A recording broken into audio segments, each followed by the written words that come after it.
And I will say, I've had experiences. I did, I did have somebody try to stick me up. It's actually a really funny story. Okay. I'm coming back from. How old are you?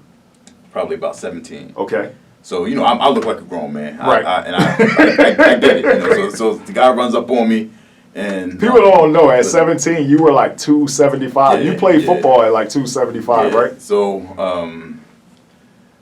I'm walking home. I can't remember if I was walking home from I don't know if it was school or no. It was probably my girlfriend's house at the time. So walking home from my girlfriend's house. Okay. Who lived where? She lived in, she was on Tioga, right by Cream, so that was Centerville. Okay. So I'm walking home from Centerville, and I've moved through the streets by myself or with my brothers. I never had a problem. Ever. Okay. So I'm walking home, and somebody, runs up on me, put something cold on my neck. He's like, run your pockets. So, of course I know what that means. Right. I'm like, dude, I ain't got nothing. makes me flip my pockets out. Right. And he calls me a broke ass nigga, and I'm like, I was like, you robbing me, and you just called me a broke ass nigga. Lucky you didn't get shot. Yeah, I know. Listen, right. I think as we were going through the interaction, I think when he ran up on me, he thought I was like a grown man because he definitely didn't run up on me straight ahead. Right. So by the time he realized what was going on, it's a kid. So I know how this goes. I could have got shot. I could have got hit in the head with for not having any money. For nothing. Right. So as I talk, God was with you on that. Yeah, listen, I've experienced a lot, but even that, knowing where I grew up, we've always moved. We've moved pretty smart. I'm not gonna walk around with a bunch of money in my pocket. I'm not gonna walk around with some flashy sneaks and I'm by myself. Right. Where I know that sneaks get taken. Somebody asks you what size you were. You're like, oh my god. So right. avoiding all of those things. We were. So speaking of high school, did you ever work? Nah. You never worked. I only worked summer jobs. I never worked. What was your first job? Working at my father's frat house. Oh really? Yeah. So where was your father's frat house? On Chestnut Street.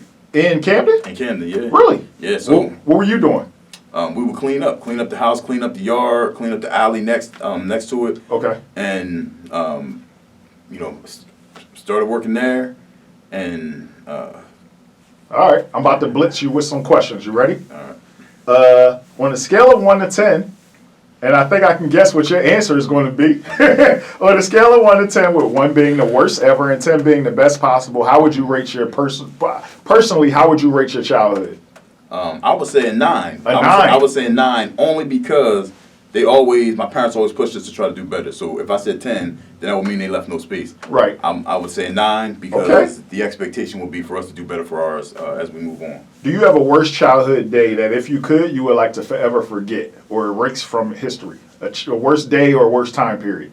Yeah, I'll never forget when I was 17 and father had just recently gotten a van. Brand new van. Brand new van. So and it's like a family van. So it's a one of those big 7 or 8 passenger vans. So my mom sends me to the store to get because I have the younger brothers and sisters. She sends me to the store to get some baby formula, some Pampers. So I'm going to the store for milk, Pampers, and chips. Right. So coming back from the store, it starts to snow. Ooh. So I'm in this full size van, and everybody tells you when you're in a car you turn into the slide. Right. So that's what the driver's ed book said. Right. Turn into the slide. Turn into the slide. So that is it's turn into the slide and everything except for like a van and a pickup truck where there's no weight in the back. So all the weight's pivoted in the front. I turn into the slide. That thing just whips around. The car starts spinning. Right. Van hits dead center on a telephone pole. Wow. Dead center. So I drive. Wait, and who won, the van or the pole? Listen. So the pole didn't come down, and the van drove away. So I think I want to call it a tie because the van was banged up. But so I drive the van home, and I go tell my mom I just had an accident. You were okay. I was good. Okay. I hit the pole so hard that the seat got knocked out the floor. Ooh. The seat got knocked out the floor, and so I'm driving home. I drive home. I'm standing up, pushing the pedal slow, trying to get home because there ain't no seat. Because there's no seat. The seat got knocked back. How much trouble did you get in? So look, so I drive. I pull up into the driveway, and I tell my mom, I'm like, Mom, I just had an accident. Was she outside already? Nah, so she's at the door. So she goes and looks and listen. I pull the van in straight, Right. And you can't see the damage to the other side. So my mom calls my dad. My dad comes home, and my dad comes in the house. He's like, $25,000 for some chips. And so my mom, so she's like, what are you talking about? My mom goes out. Oh, because she never saw the damage. She just looked, and the van from the door looked okay. Right. So she goes out. She comes back in the house. My mom was crying. Oh. So that was a long day for you. Yeah, listen, but I explained what happened, and once I told them what happened, then it wasn't a big deal. As a matter of fact, the van was so they didn't total it. Right. They didn't total the van. The van was so new that insurance company was like, so first they said total. Right. Insurance company comes and looks at it, and they look at how much is still owed on it. Van's a few months old. So they're like, oh, nah, we gonna fix this. Right. So $25,000 van, it was like $16,000 worth of damage. Dang. $16,000 worth of damage. You could buy a car for how much they fixed it. For less. For less. Like, where we from, I could get a car for $600. Right. So they fixed the van, and just the kind of father my dad was. Right. Van got out the shop. Van might have got out the shop like 2 weeks before my prom. He let me drive the van to the prom. Nice. I mean, but like, listen, parents, I just feel like I had, you had the like what you would say like the traditional white parents, right? Where they don't beat their kids, and the kids get everything that they want and need, and then you have the the stereotypical black parents where they try to say everything is by muscle and by force, and I had probably what I would consider the best combination of both. So, what is your overall perception of how your childhood affected your life? Like, who are you today? Who is today's James? And how did your childhood mold you into who you are today? If I didn't have the parents that I had, I wouldn't be what I am today. So like right now, I had the experience of being able to go back and be the principal of the high school that I went to. Okay. Now I'm at a organization where I'm one of the largest, the principal and CEO of one of the largest. Wait, so did you say you became the principal of the high school you went to? The high school I attended, which was very interesting because it wasn't so far off of when I went there that. A lot of the teachers who taught you were still there. Right. That's crazy. So like I was my wrestling coach's boss. If he sees this, he might put me in the chokehold. You don't want that problem. No. But so I went back. I was able to be the principal there, and then moved on. How long were you the principal? Just about 5 years. 5 years. Just okay. About 5 years. Okay. In a time when principals were lasting, a year and a half before they were turning over, and I chose to leave. It wasn't like you got pushed out or forced pushed out. So was this in the 90s? The 2000s? This was 2000. I was principal from the graduating class of 2011. That's how my mind works. The class that I graduated from 2011 to 2015. Those are the 5 graduating classes I had. Got it. So, okay. Yeah, but so you became an educator. Yeah, became an educator. Wow. And without the direction and support of my family's my parents, the expectations that they put on us.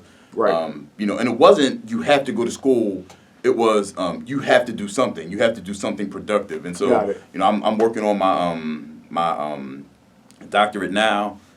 Just trying to just keep it in organizational leadership. Okay. So I wanted to kind of move away from everything that I've done ever. I have. What does someone who has a doctorate in organizational leadership do? So technically, I could still be like a superintendent or move into higher levels of education. Maybe go into higher education, moving into like a college or university. Oh, okay. But with the organizational piece, I could also, because of the sizes of schools that I've worked at, I could work in maybe like a like public industry, maybe like a Comcast or Verizon, or and work with teams, helping them to bring teams together and move them forward, things of that nature. So Got it. I was trying to diversify myself without going too far away from what I know. Do you have a favorite childhood day that you would go back to if you could, or moment, or a like time period? Yeah, this just stuck with me, and now it has become my favorite place to take my family. I'll never forget, we had a family road trip, almost all of us. I don't think the youngest two, maybe youngest three, were born yet, but we went to Canada. Really? And where in Canada? we went to Niagara Falls. Niagara Falls, okay. So at the time, we were like going on vacation on a regular basis. My grandmother lived in Wildwood, so we were always going down the shore. And Okay. my father's family was in New York, so we were always going up to New York. Okay. And we would come back and we would be telling our friends where we went. And sometimes I would feel bad because I felt like my friends weren't really going anywhere, and Okay. we were always on the move. So, but the thing that made that Canada trip special was that, How old were you for the Canada trip? Do you remember? I must have been, with the group that we were with. I guess it was probably at that time, 6 or 7 of us. Okay. And I just remember for the first time ever, my parents got an adjoining hotel room. And so the big guys were in the room Right. next door, and had the door at the in between door and everything. But we felt we felt a little bit older, and then Right. just the experience of you go to Canada, you just left the country. Right. So as a kid, I left the country. So just kind of knowing, and the fact that I understood that I left the country. How Right. my parents talked to me about what was going on and made sure that we understood the value of what we were doing and the impact that we had in different situations. Right. So all of that just made for A great experience that you'll the best never possible forget. experience. And so I try to take my kids to do things like that. My goal is to get them into every state. We've done the whole East Coast. We've done all of the middle states. Right. We've done a lot of the West Coast states. Flying out there. But Okay. so I've learned that life is all about experiences, and Right. Presenting those experiences in a positive way is what impacts how we think and feel about different things as we progress in life. So What state haven't you been so far? I haven't been to. I still have to get up to Oregon. Okay. Because I've been California, I've been Nevada. What was your favorite state? Favorite state. I mean, I actually really love living in New Jersey. Okay, I love got living in it. New Jersey. I mean, we don't get ridiculously crazy winters. We don't get super hot summers. We're in a place where we don't have to deal directly with hurricanes. Right. So as I move along, everybody has their highlights, but we're like in this perfect climate where we don't have to deal with a lot of happy the medium. That's right. We don't have to deal with the excess of a lot of those things like earthquakes and all of those things. Right. We kind of get to avoid. And we're the garden state. So I eat a lot of vegetables. I want you to do one final thing. Give some advice to blank-year-old James. You pick the age, and whatever age that is, what would you say to him? So, my parents always taught me to stick to things. Always give my best. And so, when I was 18, my then girlfriend got pregnant with my oldest son. Okay. And I went on to marry her. Right. And So you're going to give some advice to 18-year-old Jamie? I'm gonna give some advice to 18-year-old James, and ironically, I'm going to reiterate advice that was given to me and I did not take Okay. as I should have. I was told that in order to be a good father and be a positive role model in his life, I did not have to put myself in a position where if this was not the person that I thought that I should be with for the rest of my life, I had to do so. But as I said, my parents grew up. As I grew up, my parents were always, it was just my parents, and so, Right. I wanted to give my kids that same thing, and so, ultimately, I really forced something, and I forced it for a long time because, I was with her from 17 in high school until, I was, almost 40 years old. So, Right. I really went through, the motions and tried to make things the best that they could possibly be. But my advice would be that, I should listen to my father and really assess the situation, took my time, and did what was best for him as my son, and not necessarily tried to force a family. And I have, 3 fantastic kids. I would not change it for the world, but I absolutely realize now what he was saying to me at that time. And, so, gotta pay attention. Gotta pay attention to when they seem like they have, some good information and they're giving you good advice, you gotta listen. Got you. Crunch, thank you for coming through. We appreciate it. Definitely. Thank you for having me.